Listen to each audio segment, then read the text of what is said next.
Friend, বলো তো আমরা কি খাচ্ছি? আমরা এখন আম খাবো। আর আমরা গিয়ে শুনছি, দেখো তোমরা কি আম খেতে ভালোবাসো? এটা আমি খাবো না, আমার ছেলে খাবে।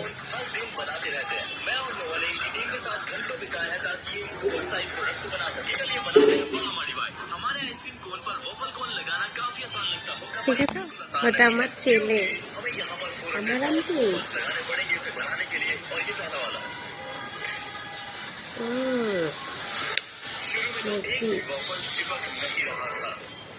हमारा वॉफल चॉकलेट से चिपक नहीं रहा है, तो हमें कुछ तो करना ही पड़ेगा। लेकिन हम कोई तरीका सोचते हैं, शाइन और नोवा गए ये सीखने की कैसे बनाते हैं हमारी वाइट की चॉकलेट। हमारी खास सीक्रेट रेसिपी इन्होंने खुद बनाया है, तो रियल में पहली बार का लग रहा है। जब तक हमारी चॉकलेट्स के राज जान रहे हैं, तब तक मैंने एक वर्ल्ड रिकॉर्ड अभी का वर्ल्ड रिकॉर्ड है 10 फीट। ऑफिशियली काउंट होने के लिए सेलेबल होना पड़ेगा, पूरा आइसक्रीम कोन खत्म करना पड़ेगा।